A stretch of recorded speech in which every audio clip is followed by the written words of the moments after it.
जनूब मशरकी एशियाई रियासतें थाईलैंड और कंबोडिया इस वक्त एक दूसरे के साथ बरसरे बेकार हैं। दोनों के दरमियान लड़ाई घुमसान की हो रही है। आज इसका दूसरा दिन है और दूसरे दिन लड़ाई की जो शिद्दत है उसमें काफ़ी हद तक बढ़ोतरी देखने को मिली है। और जहां पहले थाईलैंड ने नाज़रीन इकराम कंबोडिया के ऊपर एयर स्ट्राइक की और उसका एक फ़ौजी जो है वो माइन ब्लास्ट में हलाक हुआ, तो उसका इल्ज़ाम जो है वो कंबोडिया के ऊपर लगाया गया और उसको बेस बनाकर उसने मिलिट्री स्ट्राइक्स की। वहीं रात गई कंबोडिया ने मल्टीपल रॉकेट जो है थाईलैंड के ऊपर छोड़े और यूं कह लीजिए कि रॉकेटों की बरसात कर दी और थाईलैंड का काफ़ी ज़्यादा जान नुकसान हुआ है। और आज दूसरे दिन नाज़रीन इकराम दोबारा से थाईलैंड की जानब से कंबोडिया में एयर स्ट्राइक्स की गई और काफ़ी ज़्यादा उनका नुकसान हुआ है दोनों तरफ का। तो इसी दौरान में एक अहम तरीन खबर जो है वो हमारे सामने आई है पाकिस्तान के हवाले से कि जो कंबोडिया है उसने पाकिस्तान से कोई मदद मांगी है। ये मदद वाकई मांगी है, ये मदद किस तरह की है इसकी तफसील मैं आपको कुछ देर के बाद बताता हूँ, लेकिन उससे पहले मैं आपको एक और अहम तरीन जो खबर है वो भी बताना चाहता हूँ जो कि आज के व्लॉग में हम डिस्कस करेंगे। वो फ़लस्तीन के हवाले से है। नाज़रीन किराम, तीन बड़े यूरोपीय ममालिक, नॉन मुस्लिम ममालिक, जी हाँ, उन्होंने फ़लस्तीन को एक अलहदा रियासत के तौर पर तस्लीम करने का इशारा दे दिया है। बल्कि एक रियासत ने तो ऐलान कर दिया है, जिनमें फ़्रांस का नाम जो है वो आ गया है। फ़्रांस ने ऐलान कर दिया है कि वो फ़लस्तीन को तस्लीम करने जा रहा है। कब तस्लीम करेगा इसकी तफसील भी आपके सामने कुछ देर के बाद रखना चाहता हूँ। अब आते हैं मेन सवाल की तरफ कि जो थाईलैंड और कंबोडिया के दरमियान जंग हो रही है, इसमें के बैकअप पे कौन कौन सी कंट्री है। रानी कराम, इन दोनों के बैकअप पे तो ये कहा जा रहा है कि जो थाईलैंड है वो मगरब का असला, वेपन्स, फाइटर्स F-16 अमरीकी सहायता वो इस्तेमाल कर रहा है, जबकि जो कंबोडिया है उसको चीन की सपोर्ट हासिल है और वो चीनी बेस्ड और रशियन बेस्ड जो वेपन्स हैं उनको यूज़ कर रहा है। तो ऐसी सूरत में नाज़रीन कराम, जो दफाई माहिरीन हैं वो ये सवाल उठा रहे हैं कि क्या कंबोडिया और थाईलैंड एक बार फिर जो है मगरब और कम्युनिस्ट जो कंट्रीज़ हैं चीन और रशिया, क्या इनके हथियारों की टेस्टिंग लेबॉर्ट्री के तौर पर जो है वो इस्तेमाल होने जा रहे हैं दोनों ममालिक, या क्या ये दोनों मगरब और चीनी या रशिया की प्रॉक्सी पॉइंट बने जा रहे हैं। तो ये नाज़रीन किराम सवाल है जो कि मुख्तलिफ माहिरीन जो है वो उठा रहे हैं। अब आपने लाजमी बताना है कमेंट सेक्शन में कि क्या ऐसा होने जा रहा है कि यह सिर्फ एक सोचा है। अब नाज़रीन किराम आते हैं जी मेन सवाल की तरफ कि जो कंबोडिया है उसने पाकिस्तान से किस तरह की मदद मांगी है। जी हाँ, कंबोडिया ने ये तो क्लियर है कि पाकिस्तान से मदद मांगी है, लेकिन किस तरह की मदद मांगी है वो मैं आपको बताना चाहता हूँ।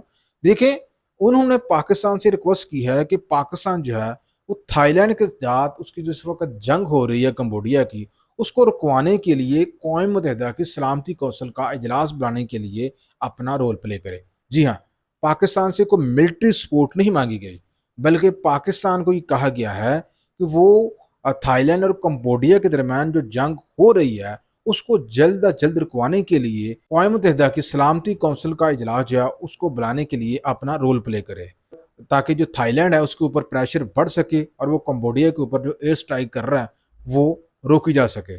अब यहाँ नाज़रीन कराम, यहाँ पे एक और क्वेश्चन हमारे जहन में आता है कि पाकिस्तान को उन्होंने क्यों कहा है। हालांकि पाकिस्तान तो 5 अहम तरीन ममालिक है जिनके पास वीटो का इख्तियार है कौम मुत्तहिदा में।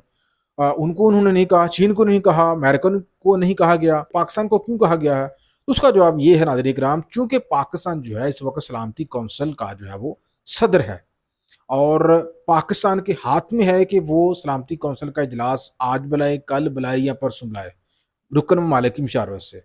तो इसी बुनियाद पर नाज़रीन कराम, कंबोडिया की जानब से पाकिस्तान को रिक्वेस्ट की गई है कि वो जल्द अज जल्द सलामती कौंसिल का इजलास बुलाए, ताकि ये जो मामला इन दोनों के दरमियान चल रहा है ये सलामती कौंसिल में डिस्कस हो और रुकन ममालिक की जानब से थाईलैंड के ऊपर प्रेशर बढ़े और ये जो स्ट्राइक वो कर रहा है कंबोडिया के अंदर उनको रोका जा सके। अब नाज़रीन कराम आपको बताते हैं जी आज की जो बड़ी खबर है, दूसरी बड़ी खबर वो है जी फ़लस्तीन के हवाले से। फ्रांस के जो सदर हैं उनकी जानब से आज नाज़रीन किराम बड़ा ज़बरदस्त किस्म का ट्वीट सामने आया है और उस ट्वीट में उन्होंने उस ख़त को शेयर किया है जो ख़त उन्होंने फ़लस्तीन के सदर महमूद अब्बास को लिखा है और उसमें उन्होंने कहा है कि वो फ़लस्तीन को तस्लीम करने जा रहे हैं। उन्होंने कहा है कि ये फ़ैसला वो इसलिए कर रहे हैं कि वो मशरिक़ वस्ता में पायदार अमन चाहते हैं और वो चाहते हैं कि मशरिक़ वस्ता में जो है वो 2 रियासतें हों, एक इसराइल और दूसरा फ़लस्तीन। तो इस हवाले से उन्होंने कहा कि वो इसको तस्लीम करने जा रहे हैं और इसका जो बाकायदा ऐलान है वो नाज़रीन करम रवां साल अक़वाम मुत्तहिदा की जो जनरल असम्बली है उसका जो सालाना इजलास होगा सितंबर में, उसमें जब फ्रांस के सदर खिताब करेंगे असम्बली से, तो उस दौरान नाज़रीन कराम वो फ़लस्तीन को तस्लीम करने के हवाले से अनाउंसमेंट करेंगे। तो यूँ कह लीजिए कि उनकी जानब से बाकायदा जो है वो ऐलान कर दिया गया है कि वो फ़लस्तीन को तस्लीम करने जा रहे हैं।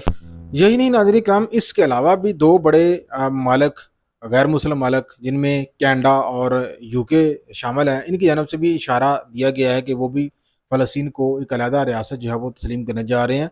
और इस सिलसिले के लिए बरतानिया के जो अरकान पार्लियामेंट हैं, जिनमें कमोबेश 125 बताई जा रही है उनकी स्टैंड, उनकी जानब से ये ख़त लिखा गया है अपने वज़ीर-ए-आज़म को, बरतानिया के वज़ीर-ए-आज़म को, और उनसे मुतालबा किया गया है कि वो जितनी जल्द हो सके वो फ़लस्तीन को एक अलहदा रियासत के तौर पर जो है वो तस्लीम करने का ऐलान करें। उन्होंने अपनी हुकूमत को ये याद दहानी भी कराई है कि बरतानिया की रोज़ अव्वल से ये पॉलिसी रही है कि वो मशरिक़ वस्ता में दो रियासती हल के ऊपर यकीन रखता है, यानी कि एक इसराइल और दूसरा फ़लस्तीन।